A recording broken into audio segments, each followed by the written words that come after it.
ఐరనే వంచాలా ఏంటి cinema the family star starring Vijay Deverakonda garu, తర్వాత మృణాల్ ఠాకూర్ గారు, ప్రొడ్యూసర్ వచ్చేసరికి దిల్ రాజు గారు, తర్వాత మెయిన్ డైరెక్టర్ వచ్చేసరికి పరశురామ్ గారు. ఏమైందిరా సినిమా ఎలా ఉందిరా అంటే, ఐరనే వంచాలా ఏంటి, రాడ్లైనా సరే మేము ఏదైనా ఉంచగలం అని నిరూపించింది సినిమా.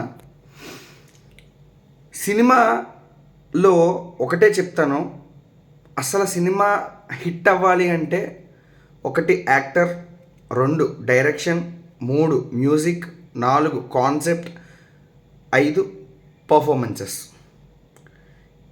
And production values. ఈ 6 ఎప్పుడైతే కరెక్ట్గా ఉంటాయో అప్పుడు సినిమా బ్లాక్ బస్టర్ అవుద్ది. అట్లీస్ట్ సినిమా హిట్ అయినా కంపల్సరీ అవుద్ది, జనాల్లోకి వెళ్తుంది. ఫస్ట్ వెళ్ళడానికంటూ ఇవి కరెక్ట్గా ఉండాలి. ఇవేమీ లేకుండా నేను తీస్తాను మీరు చూడండి, నేను తీసిందే మీరు చూడాలి అని అనుకుంటే మాత్రం ఈ సినిమాలో అవుతుంది పక్కా. ప్రొడక్షన్ వాల్యూస్ బాగుంటే సరిపోదుగా. ప్రొడక్షన్ వాల్యూస్లో కూడా దిల్ రాజు గారు ప్రొడ్యూసర్ అయ్యుండి ఆయన అంత పర్సనల్గా సినిమాని ప్రమోట్ చేసి కూడా, సీరియస్లీ దిల్ రాజు గారు మీరు సినిమాకి డబ్బు ఎంత ఖర్చు పెట్టారో నాకు తెలియదు, కానీ విఎఫ్ఎక్స్ వర్క్ చాలా వర్స్ట్గా ఉంది, సీజీ చాలా చాలా చాలా వర్స్ట్గా ఉంది.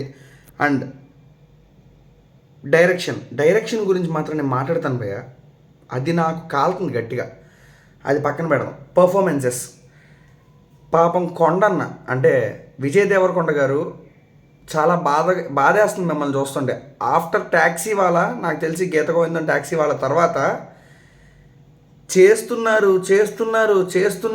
ఎన్ని సినిమాలు చేసినా మీకు సరైన కంటెంట్ ఉన్న సినిమా మాత్రం సెలెక్ట్ చేసుకోవట్లా. ఓకే, మీరు ఫ్యామిలీ స్టార్ అనే కాన్సెప్ట్ ఉంది, నాకు తెలిసినంతవరకు మీరు ఈ కథ ఒప్పుకున్నది నా గెస్ కరెక్ట్ అయితే, నా బుర్రలో ఉన్న గెస్ కరెక్ట్ అయ్యి ఉంటే మీకు ఈ సినిమా పరశురామ్ గారు స్టోరీ లైన్ చెప్పుంటారు, మీరు గీత గోవిందం దృష్టిలో పెట్టుకుని సినిమా యాక్సెప్ట్ చేస్తుంటారు. నిజంగా ఆయన కనుక సీన్ టు సీన్ చెప్పినా కూడా మీకు ఆ టైంలో బల్బ్ వెలిగేది. అంత ఏం లేదండి సినిమాలో. బేసిక్గా సినిమా నేను ఇందాక చెప్పే కదా, ఆ 6 కరెక్ట్గా ఉంటే సినిమా నిలబడిపోతుంది. ఒకవేళ ఆ 6 కరెక్ట్గా లేకుండా మినిమం కాన్సెప్ట్ ఉన్న సినిమాలో జనాలు దేగుతారు సినిమా థియేటర్కి రావడానికి, ఎందుకంటే చూడాలి అనే ఆతృత ఉంటుంది. ఫస్ట్ థింగ్, ఈ సినిమాలో ఏముందని జనాలు ఆతృత పడాలి, సినిమా చూడాలి నేను థియేటర్కి వెళ్ళి అని. సినిమా అయితే నేను ఒక్క మొక్కలో చెప్తా, అంటే నేను కావాలని చెప్తలేదు, కావాలని ఎక్కేయట్లేదు, కామెంట్ రూపంలో వేసుకోకండి కింద. సినిమాలో పెద్ద రాడ్ ఉంది, సినిమా అంతా రాడ్డే, కానీ ఓటీటీ పరంగా చూడొచ్చేమో, థియేటర్కి అయితే పెద్ద రాడ్ దింపింది. నిజంగా చెప్తున్నా సీరియస్లీ. ఒక సినిమా స్టార్టింగ్ నుంచి ఎండింగ్ దాకా అరే మనం చూస్తున్నాము అంటే రే రే రే ఏదో జరుగుతోంది అనే ఫీలింగ్ ఉండాలి. అసలు మినిమం ఎమోషన్ టచ్ లేదు, హీరోయిన్ క్యారెక్టర్కి ఒక వాల్యూ లేదు. అంటే హీరోయిన్ క్యారెక్టర్ ఉంది, చేసినంతవరకు మృణాల్ ఠాకూర్ గారు బాగానే పర్ఫామ్ చేశారు. ఎటు నుంచి ఎటు తీసుకెళ్ళిన గురువు గారు, కర్త కర్మ క్రియ డైరెక్టర్ గారికే తెలియాలి. ఈ కథను విన్న ప్రొడ్యూసర్ గారు దిల్ రాజు గారు కథను విన్నారు కాబట్టి మీకు కథ నచ్చుండొచ్చు. ఆ కథని కరెక్ట్గా ఎగ్జిక్యూట్ చేయడంలో డైరెక్షన్ అయితే పక్కా ఫెయిల్, నేనైతే గ్యారంటీ ఇస్తా. అండ్ రెండోది, మ్యూజిక్ డైరెక్టర్ గురించి మాట్లాడాలి. బేసిక్గా గోపీ సుందర్ గారి మ్యూజిక్ అంటే నాకు చాలా రెస్పెక్ట్ ఉంది, ఎందుకంటే కొన్ని సినిమాల్లో ఆయన మ్యూజిక్ వల్లే సినిమా నిలబడిన సినిమాలు చాలా ఉన్నాయి బేసిక్గా. అలాంటిది ఫస్ట్ సాంగ్స్ వచ్చిన దగ్గర నుంచి ఓకేగా సాంగ్స్ ఎక్కినాయి. గీత గోవిందంతో కంపేర్ చెయ్యకూడదు, ఎందుకంటే అది వేరే లెవెల్. ఓకే, మ్యూజిక్ ఓకే అంటే ఏంటి, సాంగ్స్ వరకు ఓకే అని అనుకున్నాం. సినిమాలో కూర్చున్న దగ్గర నుంచి మొదలుపెట్టాను భయ్య, ఏం లేదు. ఫస్ట్ టైం సీరియస్లీ చెప్తున్నా, బ్యాక్గ్రౌండ్లో మ్యూజిక్ వస్తుంటే ఇరిటేషన్ వచ్చింది సినిమాలో. మ్యూజిక్ నాకు నచ్చలా. అండ్ సెకండ్ థింగ్, పర్ఫార్మెన్సెస్లో విజయ్ దేవరకొండ గారు చేశారు బాగానే, మృణాల్ ఠాకూర్ గారు కూడా బాగానే చేశారు. మిగతా క్యారెక్టర్స్ అన్నీ ఏదో పెట్టారు, వాళ్ళేవో చేశారు అంతే. దాంట్లో ఎమోషన్ పండిందా, ఆడి ఫేస్లో ఎక్స్ప్రెషన్ పలికిందా, ఇవన్నీ లేవు. అండ్ ఇంకోటి ఏంటంటే విజయ్ దేవరకొండ గారి యాక్టింగ్లో ఈ మధ్యన నాకు అనిపిస్తుంది బాగా న్యాచురాలిటీ పోయి ఆర్టిఫిషియల్ వచ్చేసిందని. ఎందుకంటే ఆయన యాక్ట్ చేస్తున్నట్టు తెలిసిపోతుంది. అది ఏదో క్యారెక్టర్లో ఉన్నట్టు అర్థం కావట్లా, యాక్ట్ చేస్తున్నట్టే తెలుస్తుంది. ఆయన యాక్టే చేస్తున్నారు తప్పితే జీవించట్లా క్యారెక్టర్లో. సో అంత కనెక్ట్ అవ్వలేకపోతున్నా ఆయన క్యారెక్టర్స్కి. గత 4-5 సినిమాలు ఆయనకి పడే దెబ్బలు ఇప్పటికైనా తేరుకుంటారు అనుకున్నా, బట్ ఈ దెబ్బ మామూలు దెబ్బ కాదు. నాకు తెలిసినంతవరకు నెక్స్ట్ సినిమాకి చాలా జాగ్రత్తగా చేయండి, నా మాట వినండి. మీకు మంచి క్యారెక్టర్లు పడితే మీరు యాక్టింగ్ ఎరగదీస్తారు నా ఉద్దేశంలో. అండ్ డబ్బింగ్ సౌండ్ మిక్సింగ్ చేసినోడు ఓకే చేసినోడిని పట్టుకొని తన్నాలనిపించింది. Cinema starting hero entrance frame దగ్గర నుంచి ఆల్మోస్ట్ 1.5 hour వరకు, మూవీ 1.5 hour వచ్చేదాకా అస్సలు లిప్సింగ్ దొరకలేదు భయ్య. హీరోదేంటి హీరోయిన్దేంటి మొత్తం ఎక్కడికి వెళ్ళిపోతున్నారు రా బాబు, మీరు ఏం చూస్తున్నారు? సినిమా April 5th రిలీజ్ చేయాలి అనుకున్నప్పుడు కొంచెం లేట్ అవుతుంది, అన్నీ మనం బాగా చూసుకోవాలి అనుకుంటే లేట్ అయితే లేట్ అయింది. పోస్ట్పోన్ అయినంత మాత్రం ఇప్పుడు కొంపలు మునిగిపో కదా. ఏ వర్క్ సరిగ్గా అవ్వకుండా రిలీజ్ చేసేయాలి ఈ టైంకి మనం అని అనుకుంటే అవుట్పుట్లు ఎలాగే ఉంటాయి.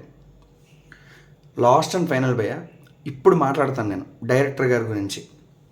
బేసిక్గా పరశురామ్ గారు ఒకటి చెప్తానండి మీకు, మీరు నా వీడియో చూస్తారో చూడరో అన్నదంతా పక్కన పెట్టేసుకుంటే, అస్సలు మీరు రాసుకున్న కాన్సెప్ట్ ఏంటో నాకు తెలీదు. ఎందుకంటే ఆ కాన్సెప్ట్ ఏంటో క్లియర్గా రాసుకుని ఉంటే ఇంకా క్లారిటీ వచ్చేది నాకు. ఫ్యామిలీ ఎమోషన్స్ చూపించడం అంటారా, అది పూర్తిగా తప్పేసింది. ఎందుకంటే అసలు ఫ్యామిలీ ఎమోషన్స్ కనెక్ట్ అవ్వలేకపోయా.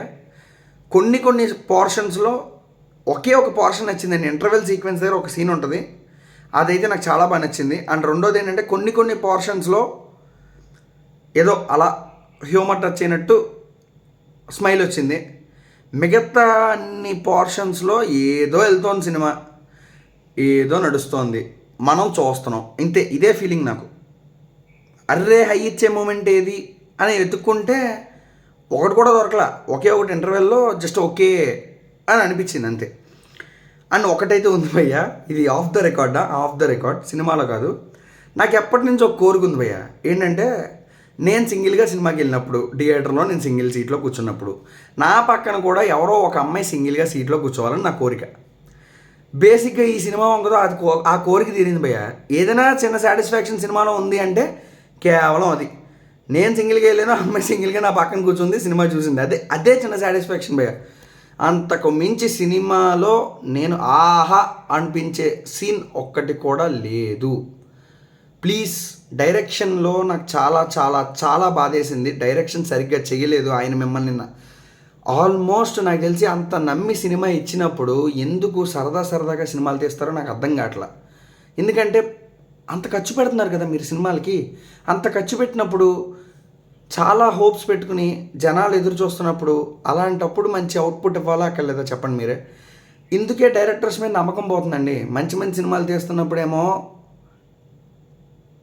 మీరు ఇలాంటి చెత్త సినిమాలు తీసి మంచి సినిమాలు తీసినప్పటికి ఇంకా నమ్మకం ఉండదు. ఎవరు థియేటర్కి వచ్చి చూడరు, ఓటీటీలకే పరిమితం అయిపోవాలనుకుంటారు.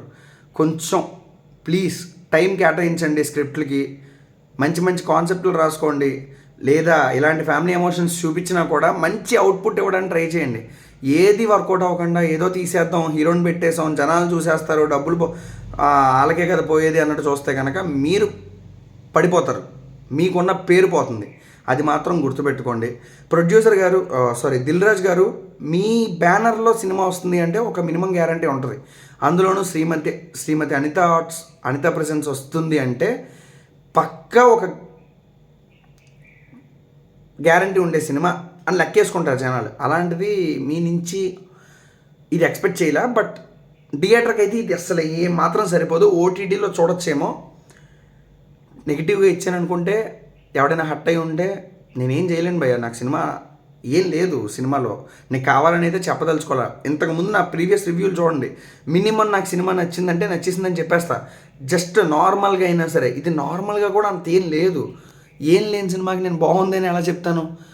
నాకు అప్పటికీ మా వాళ్ళు చెప్తున్నారు రాడ్ అంట సినిమా, రాడ్ అంట అంటే వాళ్ళ పాయింట్ ఆఫ్ వ్యూలో రాడ్ అయి ఉండొచ్చులే, మనకి నచ్చుతుంది ఎలాగైనా మినిమం ఎంటర్టైన్మెంట్ ఉన్నా అని అనుకున్నా. నాకే నచ్చలేదు భయ్య. ఇంక నేను ఇంకేం చెప్తాను చెప్పండి. ఒకటే మాట, మీరు ఓటీటీ వరకు చూడండి. థియేటర్లో నేను ఎంకరేజ్ చేయలేను. మీరు నేను చూస్తాను అంటారా మీ ఇష్టం. అండ్ ఇంకొకటి చెప్తాను భయ్య, ప్లీజ్ ఛానల్ని సబ్స్క్రైబ్ చేసుకోండి. కొంచెం పక్కనే ఉన్న గంటను కొట్టుకోండి. నా వీడియోస్ చూసి సబ్స్క్రైబ్ చేసుకోండి నచ్చితే. అండ్ ఛానల్ కొంచెం రీచ్ ఇవ్వండి. Thank you so much. Signing off. నేను మీ గణేష్ అఖిల్లా. మళ్ళీ కలుద్దాం. మంచి రివ్యూలు ఇస్తాను, జెన్యూన్గా ఇస్తాను. Thank you. Signing off. నేను మీ గణేష్ అఖిల్లా. బాయ్.